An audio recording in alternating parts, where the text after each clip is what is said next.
안녕하세요. 예, 뒤에 프린트물이 있으니까요. 꼭 가져다가 보시면서 하시면 좋으실 것 같습니다. 지난주와 다른 것은 프린트물의 내용을 좀 더 많이 썼습니다.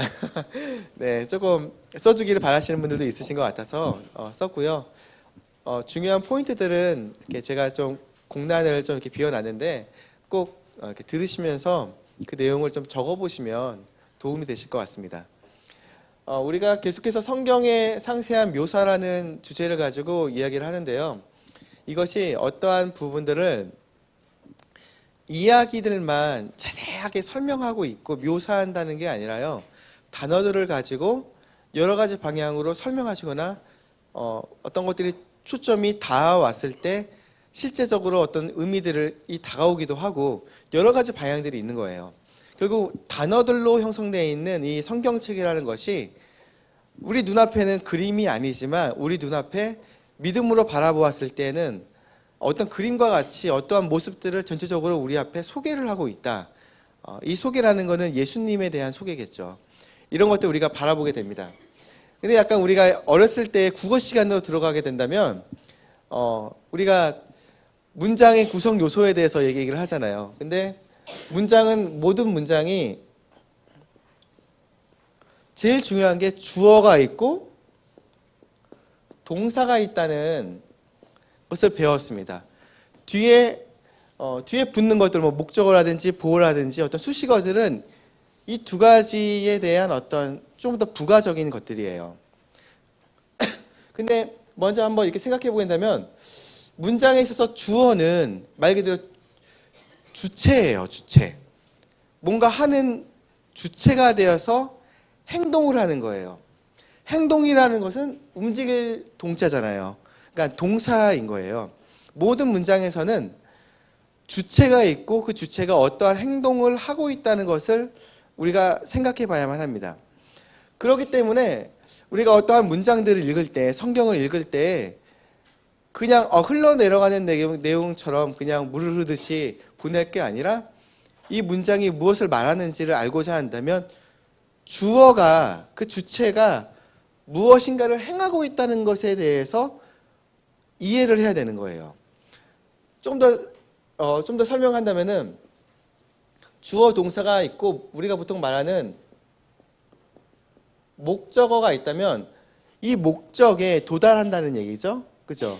대상이 다가오니까요. 마치 화살이 주체가 화살을 쏴서 쏘는 거는 동사잖아요. 움직임이 있고 목적어에 도달했다. 이런 것으로 생각해 볼 수가 있는 것입니다. 이 이야기를 한번 모든 이야기, 오늘에 대한 이야기는 이거에서 시작이 되는 거예요. 근데 우리가 잘 아는 말씀 요한복음 3장 16절을 생각해 보신다면 주체가 무엇이죠? 누구시죠? 하나님께서라고 하세요. 하나님께서, 그러니까 하나님께서 목적은 받는 존재, 그는 세상을 사랑하셨다고 하시잖아요. 그러니까 여기는 세상을 이처럼 동사가 사랑하셨다 말씀하십니다. 하나님께서 행하신 첫 번째는 세상을 사랑하셨다 얘기를 하시고요.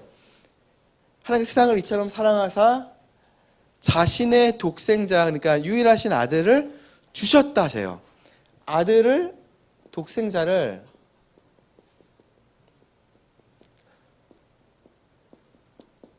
주셨다 하십니다. 사랑하셨다는 것과 아들을 주셨다는 것도 동사입니다. 하나님께서 세상을 사랑하신 거예요. 이거는, 그리고 독생자를 이 땅에 주셨다 말씀하십니다. 이것은 그를 믿는 자는 이제는 누구든지라는 거는 세상과 더불어 이 땅에서 받는 대상이잖아요. 누구든지 구원받을 수 있으니까 받는 대상입니다. 그러니까 세상을 다시 말하자면은 누구든지 그분을 믿으면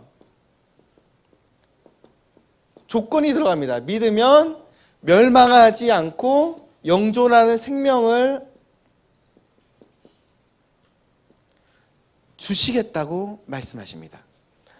근데 여기가 우리가 잘 보게 되면 문장이 이 내용에서 두 가지가 카테고리가 나뉘는 걸로 보게 됩니다. 하나님께 세상을 사랑하신 것과 독생자를 주신 것은 무조건적으로 주신 거죠. 우리가 바라고 뭐 이렇게 아직 그래서 성경을 말할 때 로마서 5장 6절부터 8절까지는 우리가 아직 힘이 없을 때 그리스도께서 정하신 때가 되어 경건치 아니한 자를 위해 죽으셨느니라. 의로운 사람을 위하여 죽으려는 자가 거의 없고 선한 사람을 위해 감히 죽고자 하는 자가 혹 있거니와 우리가 아직 죄인이었을 때에 그리스도께서 우리를 위해 죽으심으로 하나님께서 우리를 향한 자신의 사랑을 당당히 제시하시니라. 이 말씀이랑 동일하죠. 우리가 아직 힘이 없고 죄인이고 죽어야 마땅한 존재인데도 하나님께서 먼저 자신의 사랑을 증명하시려고 죽어주셨다. 이 땅의 말 그대로 이 말을 반대로 말하면 하나님께서 자신의 독생자를 이 땅에 주셨다는 거예요. 그 말은 무조건적인, 이 부분은 무조건적인 거예요. 그리고 그 받는 세상, 예수님을 받았다는 것은 모든 인류가 다 받았잖아요. 구원받을 기회가 온 인류에게 다 온 거거든요. 무조건적인 거예요. 근데 구원받는 거에 대해서는 누구든지 그분을 믿으면 멸망하지 않고 영생한 생명을 주시겠다 말씀하셨습니다. 이거는 조건적인 거죠. 말 그대로 하나님께서 자신의 아들을 주신 거는 영원한 생명 혹은 이제 그걸 은혜라고 에베소서에서는 말하기 때문에 2장 8절 너희가 은혜로 구원받았다. 이것이 선물이다 이렇게 말씀하셨습니다. 선물은 예를 들어서 제가 우리 교회 민영이라든지 아이들한테 선물을 줄게 하면서 동전을 준다면 그거를 받을 수 있는 방법은 받으면 돼요. 그냥. 그죠?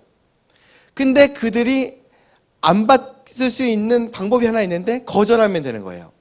이거는 조건적인 거예요. 받는 사람에게 달린 거예요. 그거를 다시 말하자면 이거는 믿음에 대해서는 믿지 않는 거. 그들이 믿지 않으면 거절당한 거죠. 주님 입장에서는. 근데 그렇기 때문에 누구든지라는 것은 기회가 있지만 이 누구든지 중에 아닌 사람도 있을 수 있기 때문에 이것은 구원받는 것은 조건적인 것. 그거는 하나님 입장에서 그들을 선택을 나누셨다 그게 아니라 사람 입장에서 하나님을 거절한 대상들이 있다. 존재들이 있다. 이렇게 이해하시면 될 것입니다.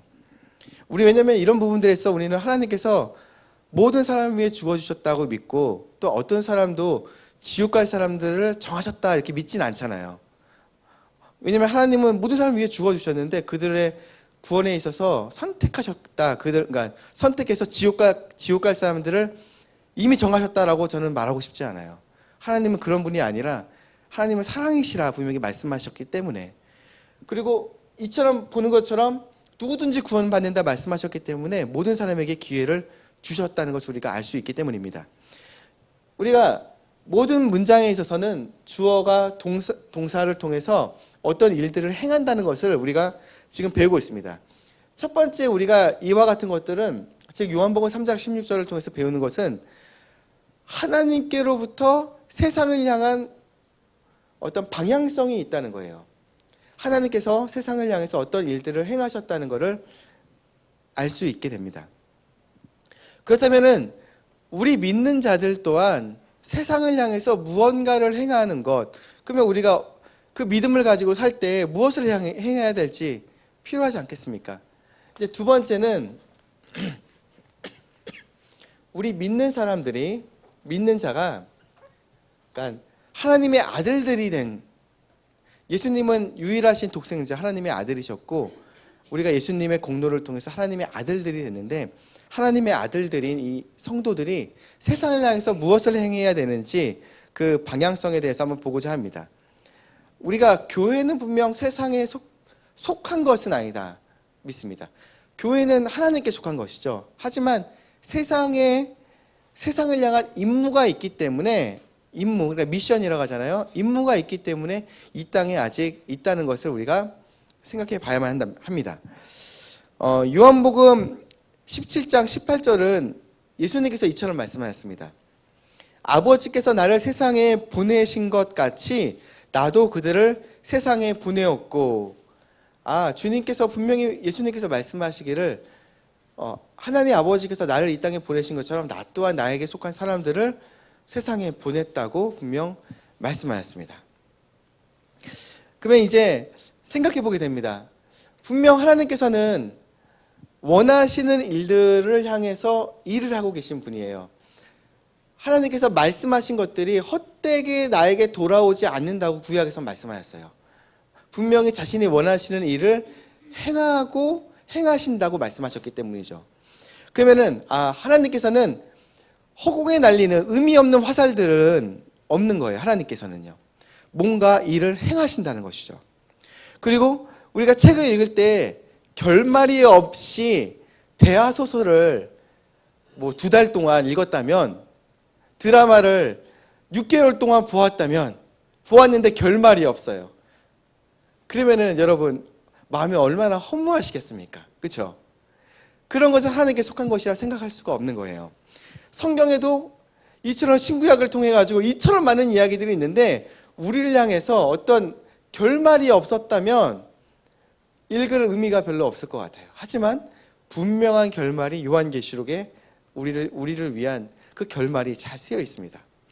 또한 하나님께서는 씨를 맺지 않았는데, 씨를 맺을 수가 없는데 너무 지극히 화려하거나 자손은 없이 한 세대에서 그냥 죽어가는 꽃이 있다면 그것은 하나님께 속한 것이라 생각할 수가 없어요.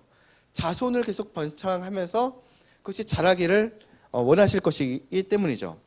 즉 분명 하나님께서는 우리를 향한 목표도 있다는 것을 우리가 생각해 볼 수 있다는 것이죠. 에베소서 10장은 10절을 말합니다. 우리는 그분의 작품이요 그리스도 예수님 안에서 선한 행위를 하도록 창조된 자들이니라. 하나님께서 그 선한 행위를 미리 정하신 것은 미리 정하셨대요. 우리가 그 행위 가운데 걷게 하려 하심이라. 우리가 그 행위를 행하며 살도록 이미 정하셨다 말씀하셨습니다. 빌립보서 1장 6절은 또한 다른 표현으로 얘기를 하시는데, 너희 안에서 선한 일을 시작하신 분께서 이미 시작하셨다 말씀하십니다. 예수 그리스도의 날까지 그 일을 이루실 것, 바로 그것을 확신하노라. 사도 바울 우리 형제님께서는 분명 확신했어요. 구원받은 사람 안에 하나님께서 그 놀라운 선한 일을 시작하셨다면은 예수님이 다시 오실 그날에 분명 그것을 우리가 행하고 있어서 그것을 완성하기를 그는 믿음으로 바라보고 있었다는 거예요. 그렇다면 지금 이 두 말 구절을 통해서 우리가 생각해 보게 되는 것이, 하나님께서는 주어죠. 주체입니다. 그리고 예수님 안에서, 그러니까 안에 있는 존재, 우리인 거죠. 혹은 다르게 말을 하자면은 예수님이 우리 안에 또한 살아계시지 않습니까? 또한 우리 안에 살아계신 그 주님께서 일을 하시는 거예요. 일을 하시는데 그게 주체가 되는데, 그분께서 선한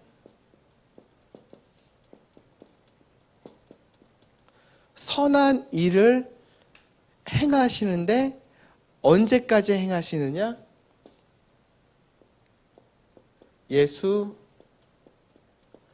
그리스도의 날, 즉 재림에 다시 오실 그 날까지 우리가 선한 일을 행해서 이루시기를, 우리 안에서 이루시기를 주님께서는 원하신다.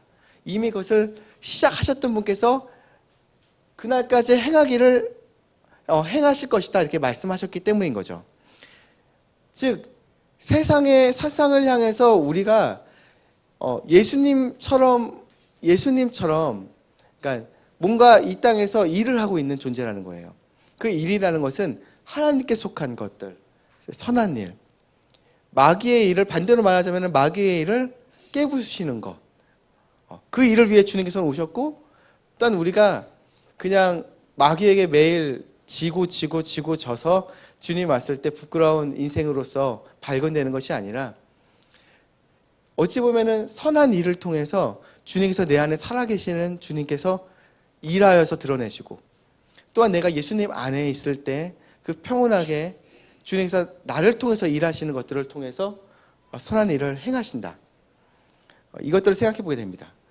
그렇다면은 조금 더 이 이야기를 좀 진전해서, 그러면은 선한 일이 도대체 무엇일까? 우리가 행한다는 선한 일에 대해서 조금 더 생각해 볼 수가 있습니다. 이 모든 것의 시작은 구원으로부터 시작됐다는 거 우리가 알고 있습니다. 이게 제가 답으로 이제 두 가지에 대해서 이렇게 설명했는데, 첫 번째 답을 굳이 말하자면은 선한 행위인데, 그 선한 행위가 완전하게 된다는 것은 사랑이라는 것, 예수님께 속한 그 사랑으로 인해서 우리는 그 선한 행위가 완전할 수가 있다. 우리 스스로도 어찌 보면은 부끄러운 부분들이 다 있습니다. 근데 그 부끄러운 것들을 덮을 수 있는 것은 허다한 그 허물을 덮을 수 있는 건 사랑이라고. 사랑은 허다한 허물을 덮으니라. 우리가 완전하게 된다는 것은 이처럼 이 사랑이라는 것을 통해서 이렇게 볼 수 있는데, 그 말씀을 조금 더 이해하기 위해 빌립보서 1장 9절부터 11절까지 말씀을 보시게 되면, 내가 이것을 기도하노니 곧 너희의 사랑이 지식과 모든 판단에서 더욱더 풍성해지고 너희가 뛰어난 것들을 입증하며 그리스도의 날까지 신실하고 실족거리가 없는 사람이 되며 예수 그리스도로 말미암은 의의 열매들로 가득하여 하나님의 영광과 찬양이 되기를 구하노라. 여기 보니까 뭔가 설명하고 계세요. 딱 봤을 때에도 그 선한 일, 우리 안에서 주님께서 일하시고자 하시는 것들에 대해 묘사를 하고 있습니다. 조금 나눠 보시게 된다면, 첫 번째 앞에서 얘기했던 게 그 너희의 사랑이 지식과 모든 판단에서 더욱더 풍성해지기를 원한다고 얘기를 하세요. 풍성해지기를 원하는데, 그게 그 사랑이 지식과 모든 판단에서 풍성하기를. 저희는 그럴 때가 있어요. 말씀을 배우니까, 오늘도 이제 하루 종일 예배를 드리면서 하나님의 말씀을 들을 때 하나님의 말씀을 머리로 기억하려고 하죠. 그러니까 우리라는 그릇이 있다면, 그러니까 우리 혹은 나, 정여병제, 저의 경우는 정여병제죠. 제가 제 머릿속으로 혹은 마음속으로 어떤 오늘 말씀하신 것처럼 지식과 모든 판단의 어떤 그와 같은 말씀을 배웁니다. 근데 나오는 것은 무엇이냐? 사랑이 지식과 모든 판단에서 더욱더 풍성하길 원한다 하셨어요. 나오는 거는 사랑과 더불어 지식과 모든 판단. 그죠? 그리고 어쩌면 지식이 나오는데 사랑과 더불어 나와야 되는 거고, 판단이 나왔는데 사랑과 더불어 풍성해야 된다고 말씀하시는 거예요. 조금 더 이 말을 다르게 생각을 한다면, 정여병제가 오늘 하루 종일 말씀을 들을 때 하나님 오늘 내가 꼭 말씀을 기억하고 가길 원해요. 생각을 합니다. 그래서 지식과 판단의 어떤 활을 잡았어요. 그리고 그것을 행위로서, 선한 일로 행위로서 입증하려고 합니다. 근데 도달하는 것은 무엇이냐? 사랑과 더불어 이것들이 이루어져 있어야 된다는 거예요. 사랑과 더불어. 사랑과 더불어. 어찌 보면은 그래서 오늘 하루 우리가 말씀을 들을 때 이것이 단지 머릿속으로만 이렇게 이해할 것이 아니라 마음으로 그 첫사랑을 기억을 해야 되고, 내 마음으로 정말 이제는 용기 내어서 주님 말씀에 순종해야지 하는 열심을 또한 필요하다는 거예요. 그것들이, 이 모든 것들이 말씀은 사랑과 더불어 이루어져야 된다 생각해 볼 수가 있습니다. 그리고 두 번째는 또한 말씀하기를 뛰어난 것들을 입증하신다 하시는데, 그러잖아요. 우리가 많은 것들을 배우고 어떤 것들을 일을 할 때 그것을 완벽하게 하는 것이 무엇일까? 완전한 것이 무엇일까? 한번 생각해 보게 돼요. 근데 우리가 잘 아는 고린도전서 13장 그 말씀들에 대한 내용들을 보면서 12장 맨 마지막 절부터 보시게 되면 더 뛰어난 것에 대한 설명을 하세요. 어떤 더 뛰어난 것이 무엇이냐? 믿음이나 소망이나 이런 것보다 더 뛰어난 게 무엇이냐? 그것은 믿음과 소망, 사랑이 있지만 가장 훌륭한 게 무엇이라고요? 사랑이다. 즉 사랑이 없이는 꽹과리와 같고 내가 천사의 말을 한다 하더라도 사랑이 없으면 아무것도 아니다 말합니다. 즉 주님의 사랑으로 인해 우리가 구원받았다는 것, 그것부터 시작해서 우리의 인생이 주님의 사랑으로 그 사랑이 실천되는 삶이라는 것이 우리가 알고 있어야만 합니다. 또한 그 사랑이 실천돼야 된다는 것입니다. 또한 그 다음에서 말하기를 신실하고 실족거리가 없는 완전한 자가 되기를 원한다고 얘기를 하세요. 그렇죠? 근데 요한일서 4장 12절은 말씀하시기를 어느 때나 아무도 하나님을 보지 못하였을 때 만일 우리가 서로 사랑하면 하나님께서 우리 안에 거하시고 그분의 사랑이 우리 안에서 완전하게 되느니라. 우리가 서로 교회 안에서 어떤 역할들을 맡고 있잖아요. 그죠? 정엽 형제는 약간 오른손 손가락, 새끼손가락을 맡고 있다는지, 다른 형제님은 오른손 엄지손가락을 맡고 있다는지, 어떤 분은 왼손 팔목을 맡고 있다는지, 주님 안에서 어떤 몸으로서 형성이 되어서 그 일들에 동참되고 하나님을 섬기고 있어요. 근데 내가 하고 있는 것이 잘 되고 있는 것인가 한번 판단해 볼 필요가 있지 않습니까? 그것은 말하기를 이것을 온전하게 말하는 것, 완전하게 내 행위가, 선한 행위가 완전하게 되는 것은 사랑이다 이야기를 하세요. 요한일서 4장 12절에서 그러니까 형제 사랑이, 그리스도의 사랑이 우리를 완전하게 한다 생각해 보게 됩니다. 또한 그 다음에서 말하기를 의의 열매가 가득하여, 그래서 의의 열매가 가득하여 하나님께 영광과 찬양이 되기를 원한다 이처럼 말씀하셨습니다. 이와 같은 내용들을 저는 생각했을 때요, 이 말씀이 한번 생각이 나더라고요. 요나서가 생각이 나더라고요. 요나서가 하나님께서 명령하셨어요. 요나에게 저 니느웨에 가가지고 하나님의 말씀을 전해라 말했어요. 의심할 여지가 없잖아요. 하나님께서 명령하셨으니까요. 근데 요나가 가기를 정말 싫어했어요. 저는 한번 고민을 해봤어요. 왜 가기 싫었을까? 역사적인 배경은 아시리아가 북이스라엘을 나중에 멸망하게 되고 그와 같은 것들이 있습니다. 근데 나중에 결말적으로 보게 되니까 조금 감이 하나 또 생각이 나더라고요.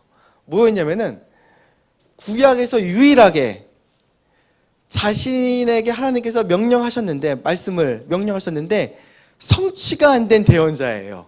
그잖아요. 결국 멸망할 거다 이렇게 말하고서 도성을 지나갔는데 멸망했나요? 멸망이 안 됐나요? 멸망이 안 됐죠. 하나님께서 불쌍히 여기셔서 그들이 회개하는 걸 보시고서 불쌍히 여기셔서 돌이키셨다고 했어요. 근데 니느웨가 그렇게 돌이킨 것을 보고, 물론 하나님 입장에서는 정말 그 불쌍한 영혼들이 구원받는 걸 보고 주님은 원하셨던 대로 기뻐하셨겠죠. 근데 요나 입장에서는, 구약의 대언자의 입장으로 봤을 때에는 이거는 돌에 맞아야 될 일인 거예요. 그잖아요. 누가 하나님의 이름으로 뭔가를 말씀을 전했는데 안 이루어지면은 그를 어떻게 해야 되죠? 돌로 쳐라. 구약 율법에는 분명히 말씀하셨어요. 요나 입장에서는 구약에서 유일하게 분명하게 하나님께서 명령하셨는데도 말을 전했지만 성취가 안 돼서 돌에 맞아야 되는 입장인 거예요. 그처럼 자신의 명예는 땅에 떨어진 거예요. 그러니까 주님, 내가 화를 내도 죽더라도 화를 낼 거예요. 이렇게 말을 했던 것 같습니다. 좀 입장이 좀 이해가 되더라고요. 근데 주님께서 마지막에 말씀하시기를 저 사람들이, 그 어린 사람들이, 오른손 왼손도 분간하지 못한 사람이 그 수십만에 있는 사람들이 있는데, 게다가 동물들도 있는데 내가 그들을 불쌍히 여기는 게 마땅하지 않겠느냐 이렇게 말씀하셨습니다. 어찌 보면 그와 같은 거예요. 그 입장에서, 요나 입장에서 하나님의 말씀을 이렇게 전했는데 그 말씀이 비록 내가 주님의 말씀을 분명하게 하나님의 말씀대로 전했지만 나에 관한 것들은 정말 아무것도 아닌 것처럼, 이렇게 헝겊조각처럼 아무것도 의미가 없다 하더라도 주님의 사랑이 정말 실현되기를 원한다면, 된다면, 하나님이 영광 받으신다면 우리는 무엇을 선택할 것인가? 하나님의 영광이나 사랑이 실천 그것들이 아무것도 상관 않더라도 내 명예와 주님께서 나를 부르셨다는 것들이 입증되는 것을 내가 선택할 것인가? 아니면 내가 십자가에 못 박히듯이 아무것도 안 된다 하더라도 오직 하나님께서 영광 받으시는 삶, 마치 십자가에 못 박히는 삶, 그걸 내가 선택할 것인가? 모든 지식과 판단은 사랑과 더불어서 이루어져야 된다고 성경은 말한다는 것을 우리가 첫 번째로 답을 내려볼 수가 있고, 두 번째로는 에베소서 3장 14절부터 19절까지를 통해서 말하고자 하는 것은 그러면 복음이 실천되는 실체가 무엇이냐? 이것은 지역교회, 신약적으로 세워준 예수님이 세우신 신약 지역교회와 더불어 나눌 수가 없다는 거예요.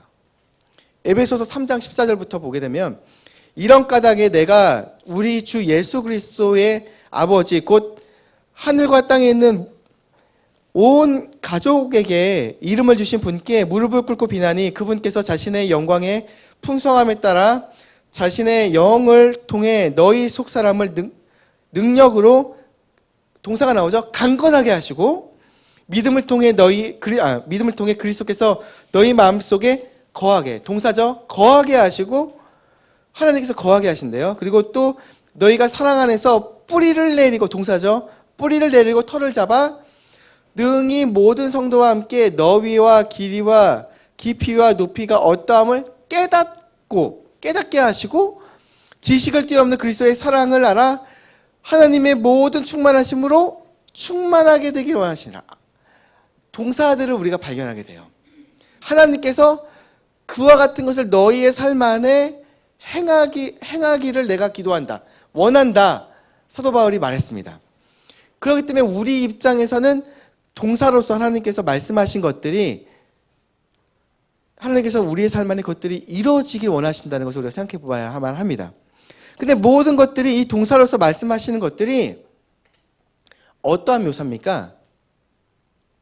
어찌 보면은 집을 짓는 것에 대한 묘사였어요. 그죠? 꼭 집을 짓듯이 뿌리를 내리듯이 약간 이런 생각을 했어요. 예전에는 장막이었잖아요.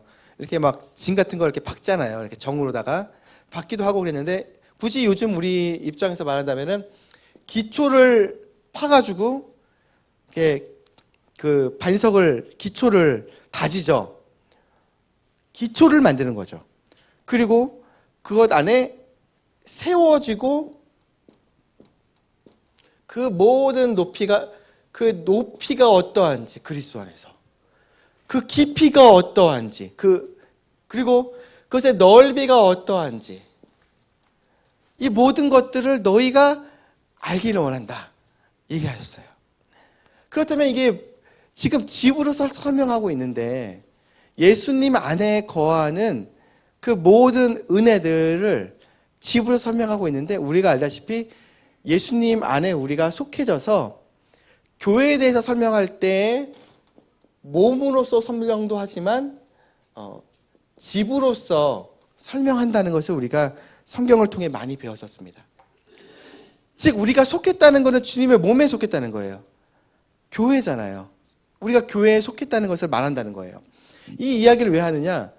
우리가 복음에 대해서 내가 구원받은 다음에 하나님께 속했다, 예수님께 속했다 이렇게 말하는 것은 쉬운데, 많은 사람들이 그러면 내 신앙에 대해서 머릿속으로만 생각한다면, 실천하지 않고 머릿속으로 생각하게 된다면은 어디에서 하나님께서 우리가 그 믿음이 실천되어서 아까 말했던 계속 그 선한 일들을 행할 데가 없잖아요.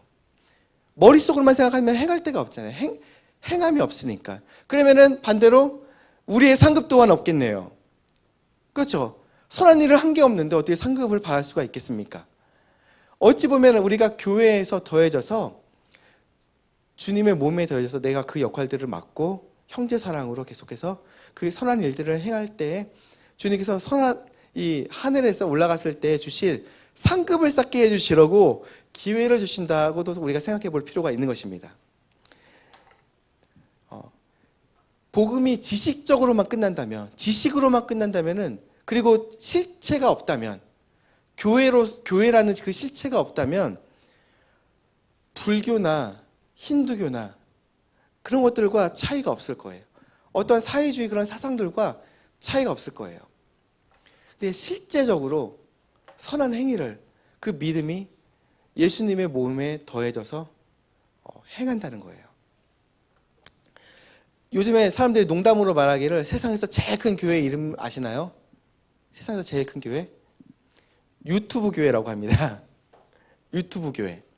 그곳에 가면은 훌륭한 목사님들이 넘쳐난다고 합니다. 내가 꼭 이렇게 베스킨라빈스에 가시면은 나는 오늘 조그만 아이스크림. 나는 조그만 아이스크림 싫어. 나는 바닐라맛 아이스크림. 혹은 엄마는 외계인. 이런 식의 아이스크림 이름도 있더라고요. 그런 아이스크림, 녹차만 아이스크림. 내 입맛대로 나는 교회에 대한 거 별로 안 좋아해. 구원 얘기만 해주세요. 구원 얘기만. 오늘 초콜릿맛 설교. 혹은 나는 가정 교육에 대한 것만 듣고 싶어요. 나는 민트 맛 설교.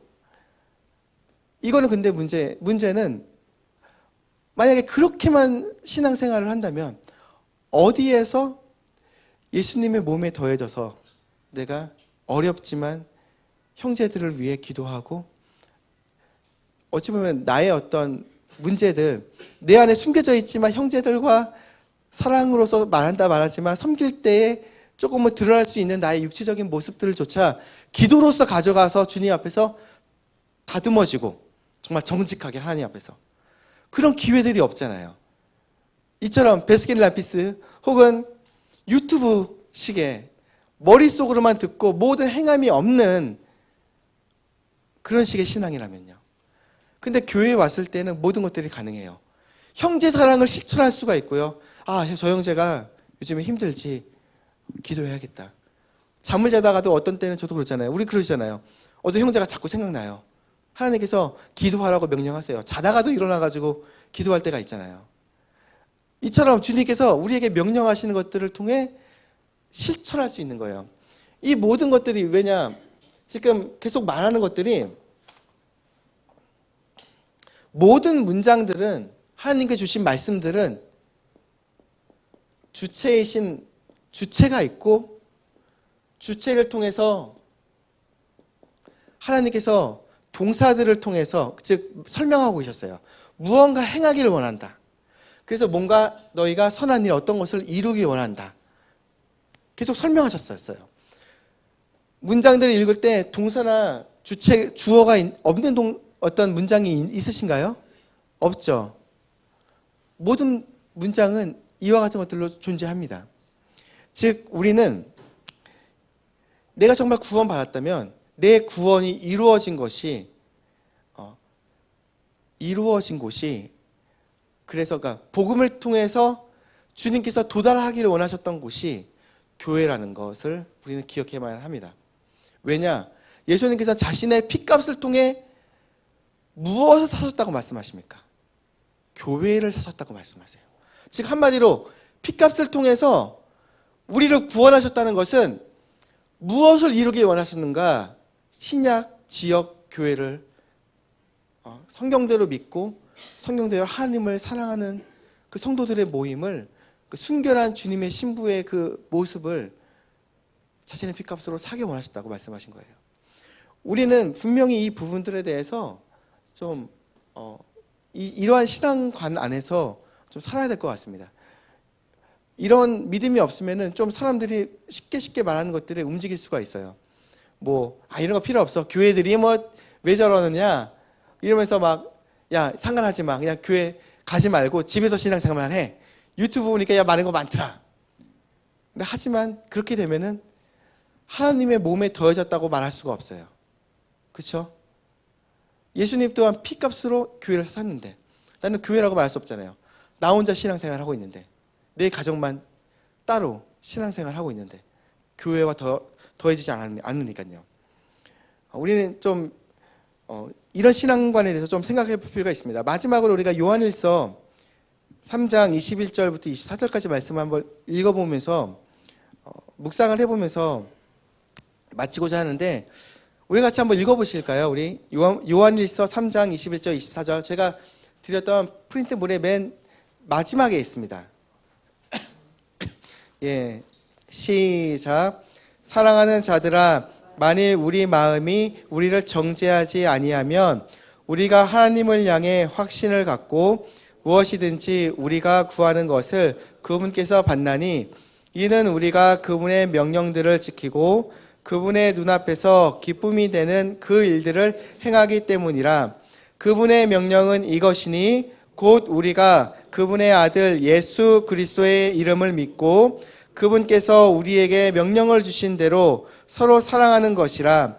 그분의 명령들을 지키는 자는 그분 안에 거하고 그분은 그 안에 거하시니, 그분께서 우리에게 주신 성령으로 말미암아 그분께서 우리 안에 거하시는 줄 우리가 아느니라. 예, 말씀들을 보게 되니까 오늘 배웠던 내용들에 대해서 많이 들어가 있죠. 많은 성경 구절들이 이렇게 잘 엮여져 있습니다. 이것들은 분명 우리가 선한 행위를 위해서 우리가 구원받았고, 그 행위를 통해서 사랑으로 입증되고 하나가 되고 완전하게 되기를 원하시고, 예수님 안에서 이 모든 것들이 되는데, 그것이 예수님 몸에 더해져서 형제들과 더불어 연합된 존재로서 그 일들을 행하길 원하신다는 것, 즉 교회 안에서 행하길 원하신다는 것들을 우리가 분명하게 보게 됩니다. 네, 기도하고 마치겠습니다. 하나님, 오늘 하루도 주신 말씀에 대해 감사합니다. 이것이 생소하거나 새로운 것이 분명 아닌 것을 우리가 알고 있습니다. 예수님께서 자신의 핏값으로 사신 그 교회에 우리가 예수님을 사랑하듯이 형제를 사랑하게 도와주시고, 주님의 사랑이 우리의 삶을 온전하게 만들어 주시길 바라옵고, 그 사랑으로서 주님과 교제하며 또한 사랑하는 형제 자매들과 함께 우리 서울제일침례교회가 연합하며 주님께서 마지막 날 오셨을 때 잘하였도다 착하고 신실한 종아라고 말씀하실 수 있기를 저희가 간절히 바랍니다. 주님, 오늘 예배를 복을 주시길 바라옵고, 우리가 계속해서 진행되는 가운데에서 하나님의 말씀을 잘 듣고 또한 순종할 수 있게 도와주십시오. 예수님의 이름으로 기도드렸습니다. 아멘.